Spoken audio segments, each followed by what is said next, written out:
Home insurance in California is out of control. The pricing, the carriers, the non-renewals, there is so much going on right now. I've been an agent for 24 years, seen lots of things, got lots of stories. But right now I can tell you how it got this bad, what we're doing right now, and of course, where I see it going on in the future. So insurance is not fun, it's not sexy, but you got to know what it is to protect your assets. So I hope you pay attention, and I do hope you learn something.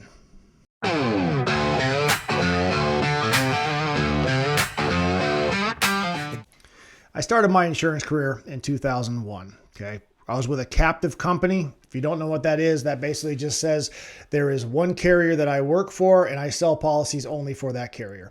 Now, I did that for basically 15 years to a point where I kind of knew, saw some writing on the wall. The one carrier option wasn't a good for me, so I went independent. And this was about 2015, 2016. There was a transition period in there, but it doesn't matter. Don't read into that. Bottom line, I've been doing this for about 24 years, okay? And I've seen a lot of changes. I mean, there were times back when I first started, we were doing, $500 home policies, and I thought that was the world. That was great. It's $500, and I was like, ooh, maybe you can't afford it.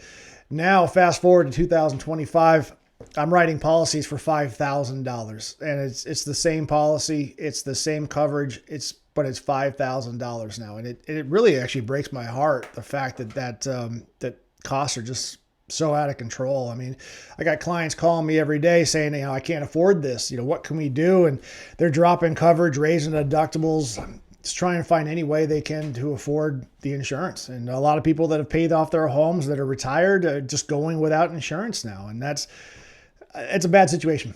It's a very bad situation. And how we got here.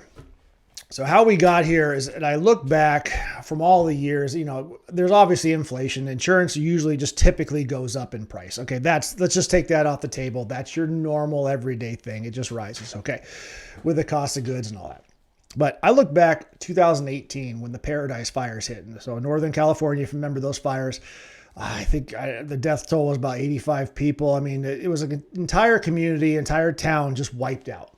I'm talking wiped out. If you haven't seen the pictures, I would say go look at them, but be ready to look at them, because a lot of the things that happened was not only the houses, but the commercial buildings, the schools. I mean, just devastation, set flat. And you watch the actual heartbreaking videos of people trying to escape the fires, and God, it's awful. But we learned a lot from that fire. And again, that was 2018. Okay. So understanding that a lot of the people there had been there for a long time and they were very underinsured. Okay. That means they did not have their coverage on their home for the cost to rebuild their house. Okay. So they had it, a lot of the carriers, they don't adjust for every year. It kind of just is what it is. So if you've been in your house 10 years, you might have the same exact coverage amounts that you had 10 years ago, and it's never changed. So now with inflation and all the cost of rebuilding homes has gone up, but your insurance policy coverage hasn't. And that was a big problem that we saw with a lot of people that were just coming out saying, I can't rebuild my house for this amount. I had X amount and my contractor's telling me it's going to cost this much to rebuild. There's no way. You just can't make it work. So a lot of people moved, and just the issues of it and all the lawsuits against the insurance carriers, the insurance agents for not, doing their job, for not increasing those things. So we learned from there. And then you go a couple of years later and you got this thing called COVID-19. And there's a long and short about this, and put it in the comments. Let me know your feelings about the whole scenario as I go along and explain this. But when COVID-19 came out, obviously it shut down the country, if not the world. 2 weeks to stop the spread and all that stuff. So everyone kind of just flatlined and didn't go out. And the Department of Insurance said, hey, people are hurting. We're not going to allow the insurance carriers, to raise your rates this year. And I think all the insurance carriers were kind of on board on that. They kind of said, all right, because to your typical increases, it's 6.9%, because if you go over 7%, you have to submit a whole document and go through a review board and everything else. If I get too technical, just let me know in the comments, and we'll figure out a different way to present this. But I'm literally talking about insurance. It's not fun. It's not sexy. It is what it is. So I apologize. Please keep watching. So anyway, you got these increases that are supposed to come down. The increases that I talked about earlier that are expected to come down. That's just how things work. It just costs more to do things. The cost of business just goes up. Well, what was happening too when we stopped the spread of COVID-19, a lot of people stayed home. And people stayed home and they worked on their house projects, the DIYs, they fixed things.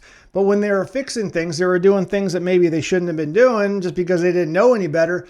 And they were causing problems. They were causing water losses. Some of them were catching fires in certain areas, trying to do electrical on their own.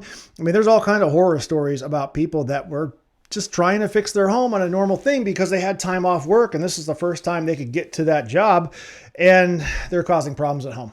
Plus, you had a lot of kids in the house, the families in the house, mom and dad or whatever is all bunched into one house. And, well, let's just throw the ball around in the house. And then that breaks. And then this breaks. And this happens. So you just saw a lot of accidents in the house happening. And they were causing losses. So you see that, too, with the auto insurance industry is too, where, if you remember, nobody was driving. So all the freeways, interstates were all empty. But people weren't putting mileage on their cars. So the Department of Insurance made the auto carriers go out there and say, hey, well, people aren't driving. You have to adjust the mileage.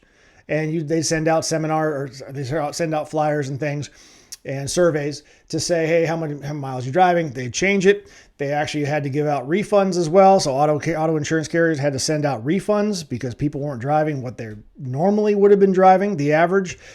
And understand that a lot of insurance carriers do auto and home. So their bottom line is kind of affected by everything. So if they're sending refunds for auto insurance, but they're having more claims on the home insurance, you got an issue there. So we started seeing a whole bunch of stuff happening there. And then, technology changes in homes as well. Okay. So a lot of laws were passed, or at least potential laws and potential exposure was going to happen with homes. Remember, you all had to, if you had to rebuild a home or if you had to build a new home, you got to put your charger in the garage for your electric car. You got to put interior sprinklers up as well. So the interior sprinklers inside the house of course, that costs money. And your house that was built in the 60s or 50s or even 80s and 90s didn't have that. So now you got to add that cost to the rebuild cost. And then solar panels. Solar panels was a huge deal too, where if you build a home, you got to put solar panels on there to power it, to do all the things in your house. So the cost was inflated. Not because the price of materials and labor had already gone up. The cost of wood went crazy with a few different things because all the money and all the people are going up to again, back to paradise, rebuilding those homes up in Northern California, all the other fires. Well, then you got these additional costs that basically the state of California is mandating that you put on your house. So if I'm missing some, let me know. That was 3. You stop with 3, add in the comments more. But if I missed some other stuff, you have to add to your house. But with all this different costs going on, the insurance carriers were bringing this to the Department of Insurance. And they were saying, we are having this many losses. We have all these things. This is the cost. This is what we're paying out. And again, the Department of Insurance said, we can't allow you to do that. People are hurting because they're not working because COVID-19 disrupted everything. We need to keep the prices as low as we can to help all of our clients and the people of California for their insurance. And basically what happened? They said, we're not going to do it. We're just not going to write new policies. And hey, by the way, we're going to cancel our policies we have with us or non-renew them or raise the rates. So you saw Allstate pull out in 2022, followed by State Farm in 2023. State Farm's the largest. That's 1 and 2 right there. The insurance carriers as far as ranking in California goes. They decided they're not going to write. Farmers Insurance pulled out too. Travelers. I mean, you name it, you go down the list. All these carriers pulled out. And you would think, okay, well, that just means there's more for the little carriers and everything else. But understand there's a lot of things going on with little carriers that are little because they want to be little, because they want to be selective. They want to take all of the risk that they're willing to take, but they don't want to take the stuff that's on the fringe, which is kind of what, if you're a big, large carrier, you can absorb those things just because they have 1 or 2 losses around the fringe. It's okay because you got all the other bases. Well, everything started going to the small carriers. And another thing too, like a Vegas casino, you have to have so much money in there in case someone, wins big and you have to pay out people. Well, same kind of thing with insurance.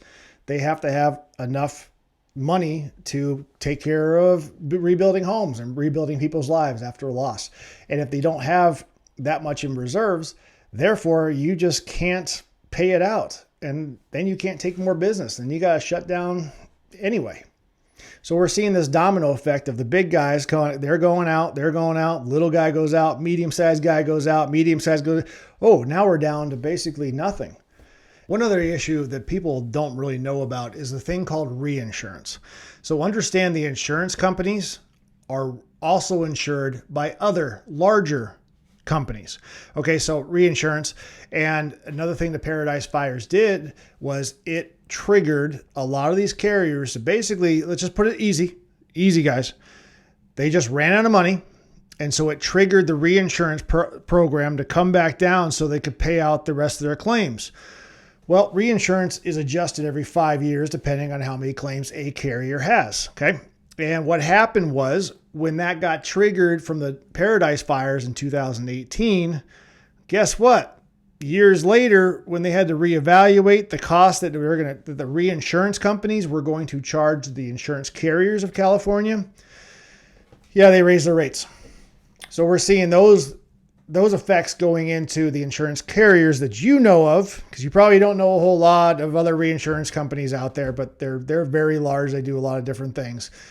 And all that money has to trickle up somehow. Well, so I guess it gets passed down to the clients of the insurance carrier. So not only all the other things we talked about, but also the reinsurance got triggered to go higher.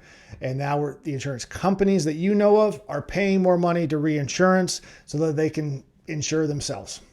And the reason these carriers pulled out, like State Farm, I was just reading again for the 100th time, but they're citing historic increases in construction costs and inflation. I mean, that was what we're doing. So now these are all the admitted carriers. If you understand admitted versus non-admitted carriers, I like to say it the simple way, and you can comment all you want to, but this is how I explain it in layman's terms.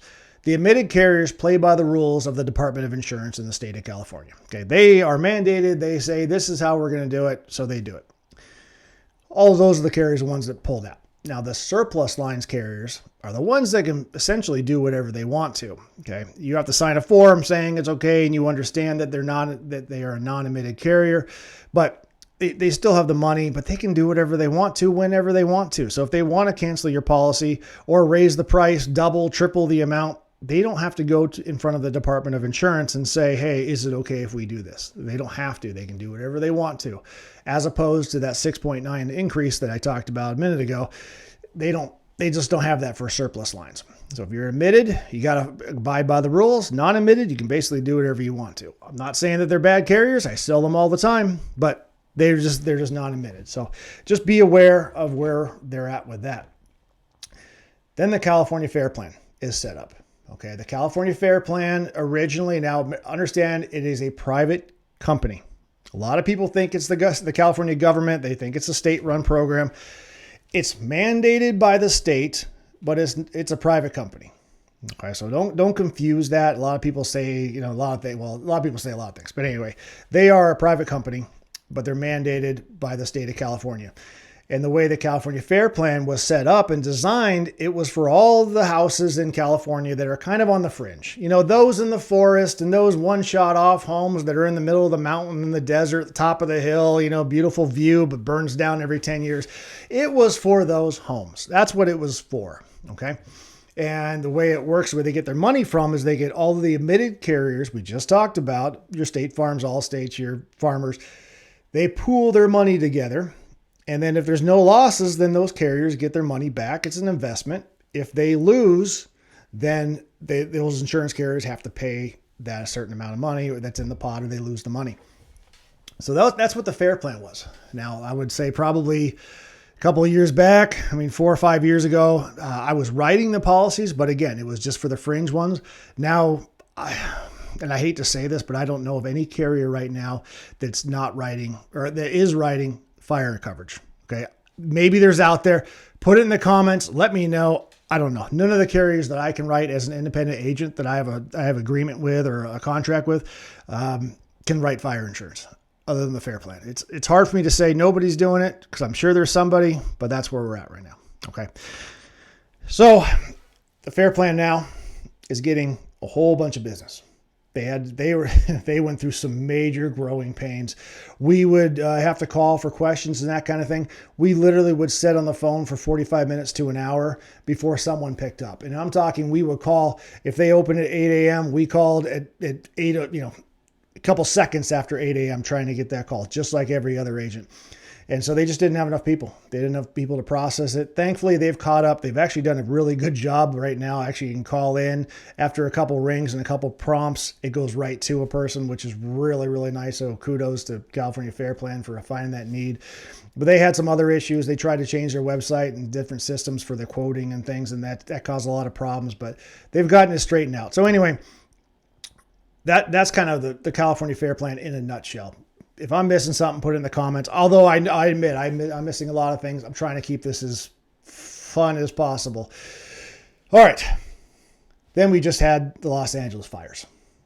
Okay. I mean, all those fires happening there. You got most of the carriers have pulled out. State Farm hit a huge hit, but they're basically looking at $20 billion of losses for just the Los Angeles fires. We thought Paradise was bad. LA is... they just leveled it. I mean, thankfully not as many people died, which is still unfortunate, but the problems that we're seeing is a big issue. And of course, Paradise, California is a lot different than Los Angeles, California. And we'll see how they kind of rebuild and if they're even able to rebuild depending on who you're talking to. But those fires just kind of cemented the thing about insurance carriers have to charge more because it costs more to rebuild, and then they want to spread out the risk as well.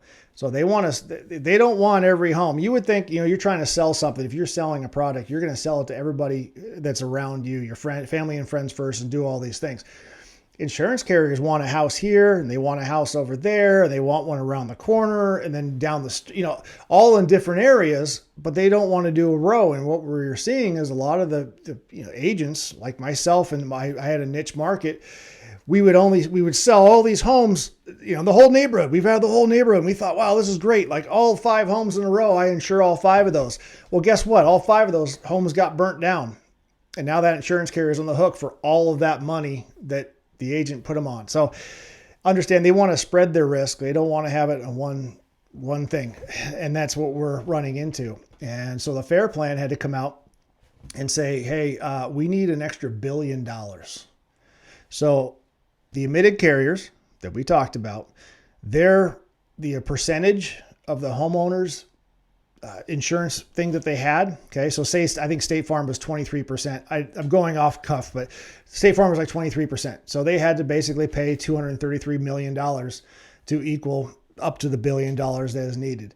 There's estimates now that it's going to cost more than $1 billion and more than the other money that they already had saved up in the California Fair Plan for these fires.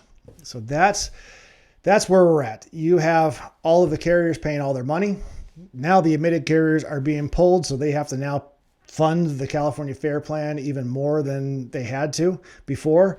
And then the Fair Plan is going to have their money paid out. So this situation is going to reverberate across the entire industry. And I'm talking the whole country too, for that matter, and for years. And I like to be an optimist. I really do. I just don't know who's going to come in, because it's going to take that one carrier that gets the rate. Now they're trying to take rate. Take rate means raise prices. I mean, X carrier, I'm not going to mention a carrier, but they're all public reports. You can look at it. Some of them are requesting 30 to 40% increases on their money. So they're talking about renewals, not new business, not coming back to the market. They want 30 to 40% increases on what they have on the books right now. They'll get that, and you know what they'll do? They'll turn around the next quarter and they'll ask for the same 30, 40%. Now, will they get that? Probably not. They'll probably whittle it down to 20, 25%, maybe. And then again, you always ask for higher. They can ask for 100% and you'll get down. So it really just depends on what the Department of Insurance come back and said. If the Department of Insurance says, yeah, sure, here's your money, or here's your rate increase, we approve it, move, go ahead, and everybody continues paying their insurance, the insurance carrier might come back and say, yeah, that's a good deal. We're finally taking in as much money as we need to hold in our reserves in case something else happens. That's what it's going to take, the major players to come back to the market before we see any change with the smaller markets and medium-sized markets. It's just, When that happens, I don't know. When will they and when will other carriers start offering fire coverage other than the California Fair Plan? I don't know. It's a hard situation. I wish I had answers. Maybe I'll do a follow-up when I do, but right now, just kind of sit tight, understand what's happening with the Department of Insurance, follow that, reach out to your elected officials, although they probably heard it 20 different times up and down, but really it comes down to Department of Insurance allowing these insurance carriers to raise their prices, because once they all raise their prices, then we'll start seeing that trickle effect where this guy's offering, 15% off or 10% or 5% lower than this company, and you'll start seeing competition again. But until we can get a bunch of players back into the game, you won't see that competition, and they'll kind of just be where they're at right now. So anyway, I hope that helps. I'm not trying to sell anything. Do not call me for a quote because you saw this video. Do like and subscribe maybe. That'd be great. But it's been hard, and it's been hard for me to do this business for so long, and my career, to see all the changes, and I'm trying to make it as fun as possible. So anyway, if you've been watching this whole time, I appreciate it. It's if you have any questions, reach out to me, send me an email, put it in the comments, let me know what you think. If you're another agent out there and I missed something, let me know too, please. I tried to keep this quick. I tried to keep it fast. I don't know if I did that. Anyway. That's my truth. That's between lines. You can read into it as much as you want to, but it's an ongoing story. And I do just appreciate your support. Between the lines, Lou, what they hide, what they write, who decides? We did